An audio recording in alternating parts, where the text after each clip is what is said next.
Cunningham Dax collection is comprised of over 15,000 works. They can range from anything like paintings, photographs, drawings, sculptures, ceramics, photography and poetry. They have been produced by people that have had an experience of mental illness or psychological trauma.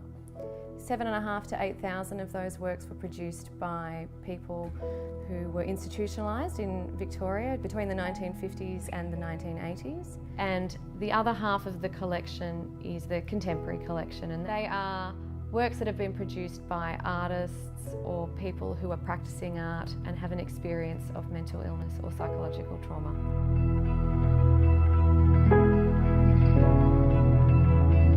One of the artists in our collection is Sandy Jeffs, and she is a Melbourne poet. Sandy has the most poems in our collection. Sandy has a strong career as a poet outside the Dax Centre. Her poetry is about more than mental illness. The poetry is about her relationship with herself and the world.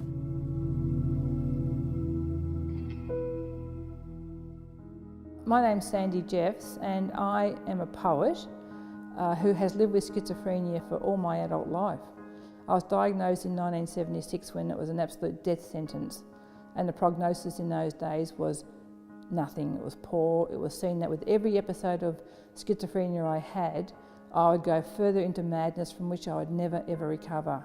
And having this mental illness changed my life irrevocably, and I started documenting my madness in poetry.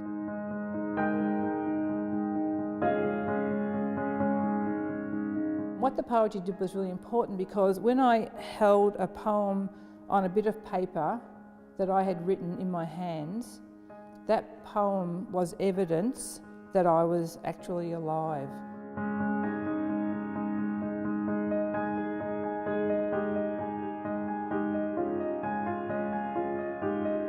By 1993 I had quite a few poems, and it's not what you know, it's who you know. Susan Hawthorne at Spinifex Press, who I'd gone to university with, she said, "I'd really like to publish your poems."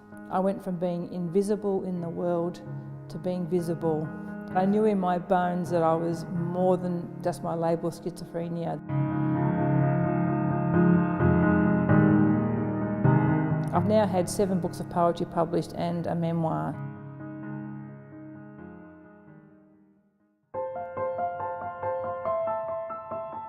I guess for us here, we want to promote to a broader community different experiences of mental illness and psychological trauma, and to try and reduce stigma in the community about mental illness. In every reading of a poem or listening to a poem, there's an interaction that changes the listener.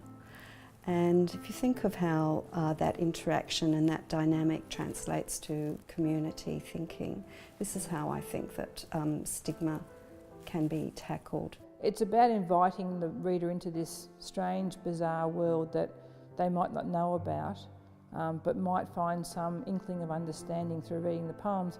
And for people who have a mental illness and their carers, sometimes it's about them recognising themselves in the poems or recognising their loved one and having a little more of a glimpse into what's going on in their mind.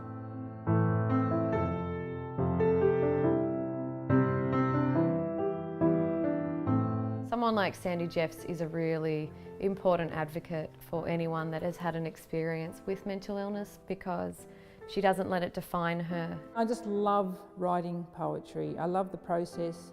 I love feeling creative. I love seeing the world through a poet's eyes. It's also, for me, a sign of good mental health to be writing poetry. I think it's a sign that I'm okay, and the more I write, the weller I feel. I think for everyone it's a very individual experience, and I think that's what we want people to take away. We want them to reflect on how they're feeling, and if they're okay, and if they're not, what things can they do to help manage that situation.